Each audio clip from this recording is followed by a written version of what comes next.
أعوذ بالله السميع العليم من الشيطان الرجيم بسم الله الرحمن الرحيم اللهم صل على سيدنا محمد الفاتح لما أغلق والخاتم لما سبق ناصر الحق بالحق والهادي إلى صراطك المستقيم وعلى آله حق قدره ومقداره العظيم. Tonight's guest is Sayyiduna Nuh alayhi salatu wassalamu wa ala Sayyidina wa Habibina Muhammadin afdalu salati wa atammu taslim. Sayyidina Nuh is one of the greatest prophets of Allah Tabaraka wa Ta'ala, one of Ulul Azmi min ar-Rusul. فاصبر كما صبر أولو العزم من الرسل وإذا أخذنا من النبيين ميثاقهم ومنك ومن نوح وإبراهيم وموسى وعيسى بن مريم وأخذنا منهم ميثاقا غليظا. These prophets are the greatest prophets. The greatest of all of them is Sayyidina Rasulullah sallallahu alayhi wa alihi wa sahbihi wa sallam. Some of the scholars say that Nuh is the first prophet after Adam, but we know that Sayyidina Idris was there. So some say he is the first messenger to earth. So messenger to earth, it came in certain akhbar. And if you look at the Quran, you will see that the story of Nuh is one of the most repeated stories. Maybe perhaps after the story of Sayyidina Musa. Of course, the story of Sayyidina Musa is the most repeated one because we are in real need of it. Because that long prophethood from Yaqub through Musa to Isa, when it ended, it came what the prophethood of Sayyidina Rasulullah sallallahu alayhi wa sahbihi wa sallam. That's why the Prophet sallallahu alayhi wa sallam used to say that I am the one who is worthier in Isa than anyone else, because there is no prophet between me and Isa alayhi salatu wa salam. But if you look at the Quran, you will see the qissa of Sayyidina Nuh in many surahs. You will find it in great details in Surah Hud. You will find the qissa of Sayyidina Nuh alayhi salam in Surah Al-A'raf, in Surah Yunus, in Surah Al-Mu'minun, in Surah Al-Shu'ara, in Surah Al-Ankabut, Safat, and Qamar bi-shay'in min al-tafsil. And there is some ishara, some indications in some surahs such as Surah Al-Anbiya, Furqan, and Dhariyat, meaning Allah Tabaraka wa Ta'ala mentions the qissa of Nuh summarized in those surahs. Of course, there is an entire surah named after Sayyidina Nuh alayhi salam, that is Surah Nuh, in which Allah Tabaraka wa Ta'ala has detailed what happened between Sayyidina Nuh alayhi salam and his people.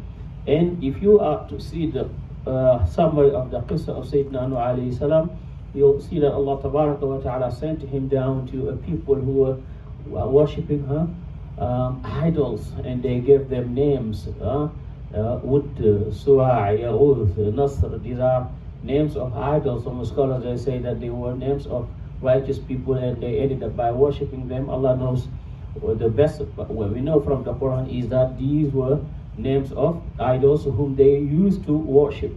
And Sayyidina Nuh alayhi salam, approach them through different means and wasa'il to convince them, to help them, to guide them.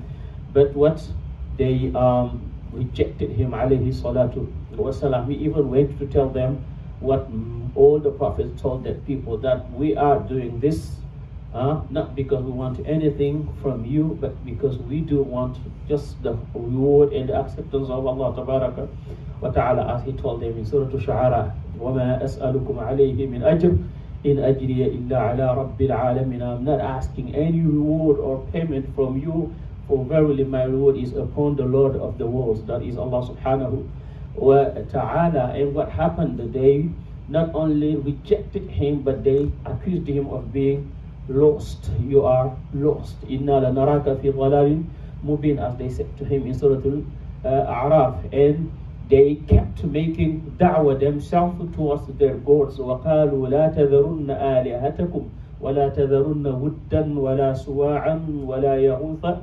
وَيَعُوقَ وَنَسْرًا. When you are calling to Allah Tabaraka wa Ta'ala, and in front of you you have people who do not reject you only, but they are calling towards the opposite of what you are calling to, and they have power, they have influence, and they have everything. And Sayyidina Nuh alayhi salam had the most powerful, that was who?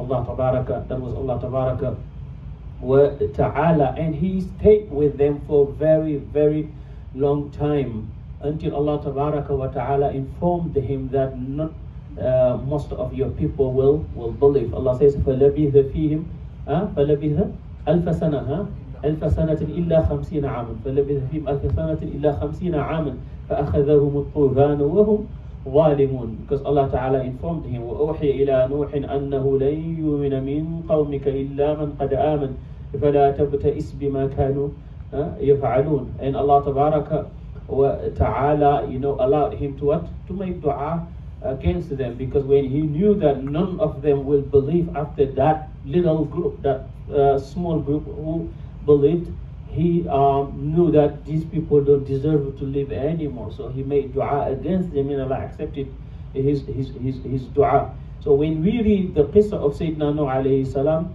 we know that the qissa of Nuh is the qissa of all other prophets, calling people from ibadatul ibad ila ibadati rabbil ibad, calling people from worshipping the servants to worshipping who? The owner and the maker and the creator of all the servants and all the creatures. That is Allah Tabaraka wa Ta'ala. Ya qawmi abudullaha ma lakum min ilahin ghayruh inni akhafu alaykum adhaba yawmin azim. Oh my people, the uslub itself, my people. So that's the sense of belonging. You are part of me and I'm part of you. But that does not benefit you if you do not worship Allah and Allah alone. And then I fear for you the punishment of Yawm al-Qiyamah. Inni akhafu alaykum adhaba yawmin azim. So when they opposed him, he never backed up. He didn't negotiate. He did not do any concession and say, okay, let me just cut it in midway. He had what we call al-thabata al-mabda. He was on his principles, and he never gave up. فَإِن تَوَلَّيْتُمْ فَمَا سَأَلْتُكُم مِّنْ أَجْرٍ إِنْ أَجْرِيَ إِلَّا عَلَى اللَّهِ وَأُمِرْتُ أَنْ أَكُونَ min al-Muslimin. Whether you accept or no, I am going to do what Allah commanded me to do. I'm going to be who Allah Tabaraka wa Ta'ala wants me to be, and that is to be from among the Muslims. وَأُمِرْتُ أَنْ أَكُونَ مِنَ الْمُسْلِمِينَ. So that was a way of telling them, you just need to come, because I'm not going to follow your way. You better stop and give up your nonsense. But they never accepted.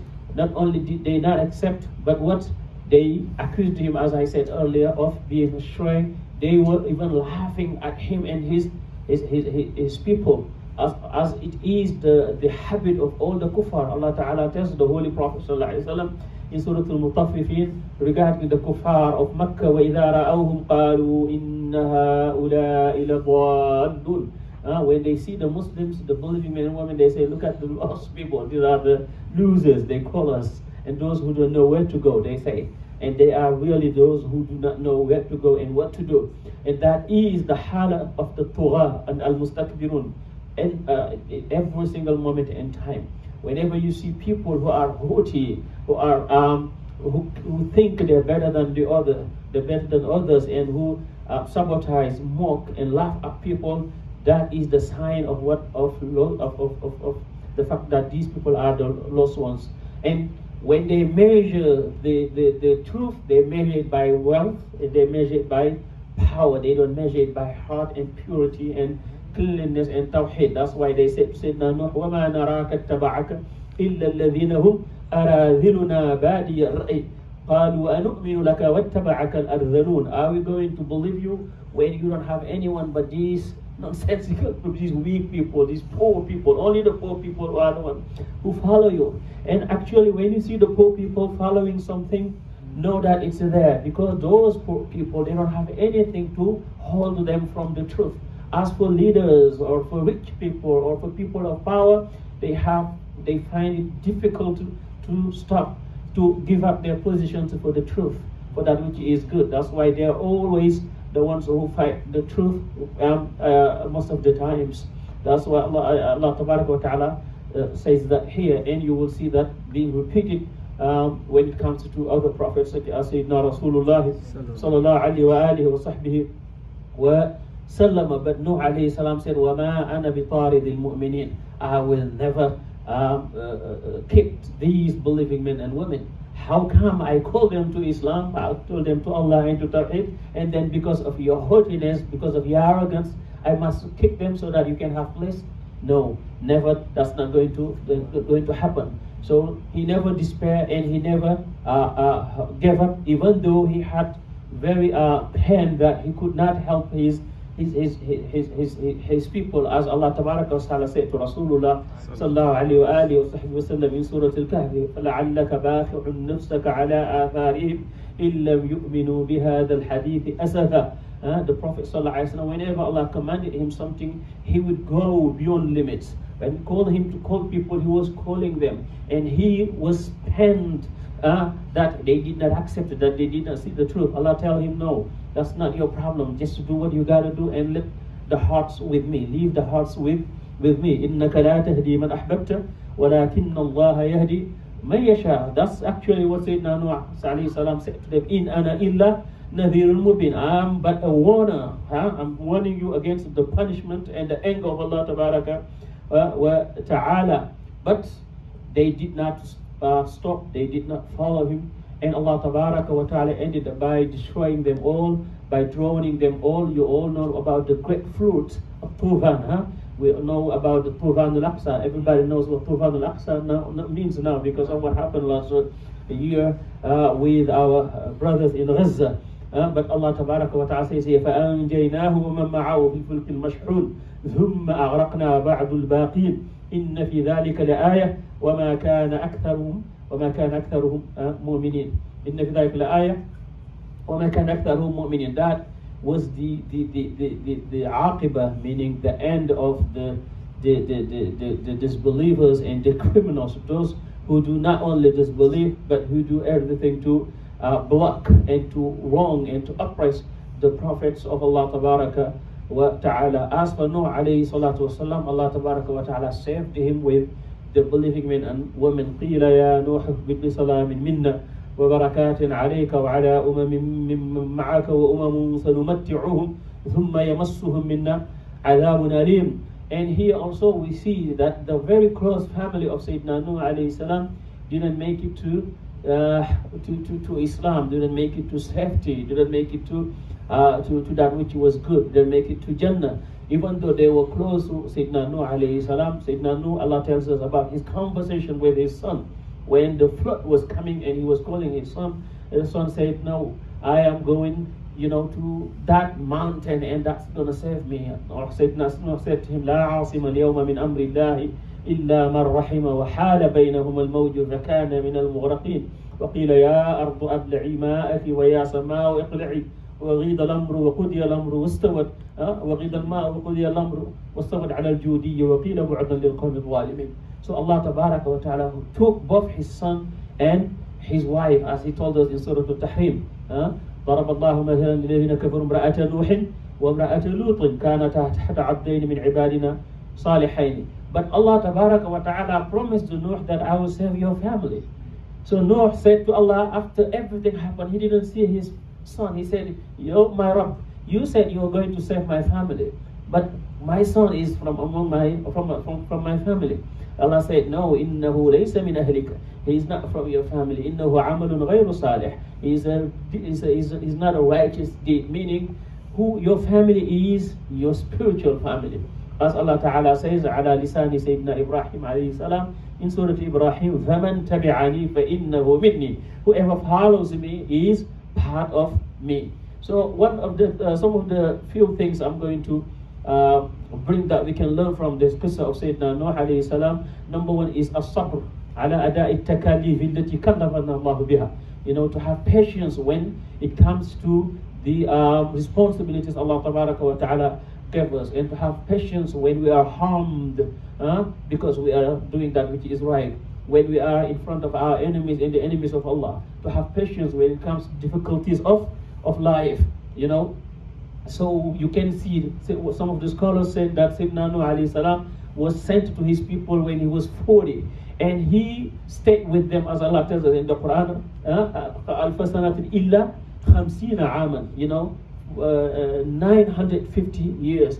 And they say that he lived after his people were drawn by Allah Tabaraka wa Ta'ala 60 more years. So, al-maqsood bi hadhihi al-qissa is to show us, how long Sayyidina Nuh alayhi salam spent with his people, and they rejected him. They mocked him. They did everything against him. But he never despaired. He never discouraged until Allah Ta'ala informed him that that's khalas. None of them will believe afterwards. So that's why he made that dua. رَبِّ لَا تَذَرْ عَلَى الْأَرْضِ مِنَ الْكَافِرِينَ دِيَّارًا إِنَّكَ إِن تَذَرْهُمْ يُضِلُّ عِبَادَكَ وَلَا يَلِدُ إِلَّا فَاجِرًا كَفَّارًا رَبِّ اغْفِرْ لِي وَلِوَالِدَيَّ وَلِمَنْ دَخَلَ بَيْتِي مُؤْمِنًا وَلِلْمُؤْمِنِينَ وَالْمُؤْمِنَاتِ وَلَا تَزِدِ الظَّالِمِينَ إِلَّا تَبَارًا. So Nuh made that dua. And they said because of that dua he did against his people, on Yawm al-Qiyamah he's going to tell people when they come to ask for intercession, no, I don't deserve it because I made dua against my people. And that was not wrong for him. But as he said, Hasanat al-Abrar, Sayyu'at al-Muqarrabin, the goodness of good people is an evil action when it comes to the closest people to Allah Tabaraka wa Ta'ala. And he appointed them to Ibrahim pointed them to Musa pointed them to Isa, and Isa pointed them to Sayyidina Rasulullah sallallahu alayhi wa sallam, who is the owner of Shafa'a al-Kubra, the greatest intercession on the day of judgment. Another thing we learn from this is that a wise person is one who takes the shubuhat, the falsehood of his enemies, of others with an open heart, and then come up with with arguments, not fighting, not this and this, but Sayyidina Nuh alayhi salam, he counterattacked with arguments, and he never lost his wisdom or his senses.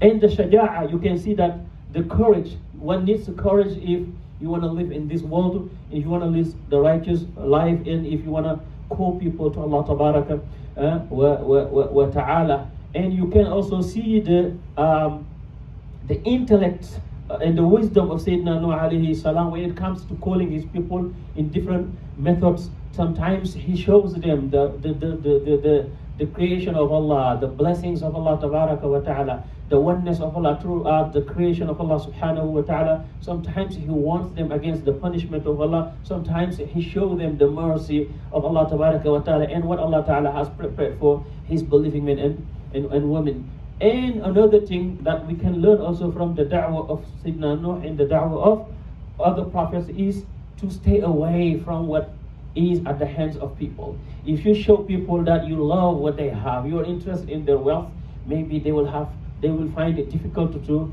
trust you. That's why all the prophets, they make it clear that they don't need anything from them. All they need is the reward of Allah Subhanahu wa Ta'ala. And maybe we're going to end with what?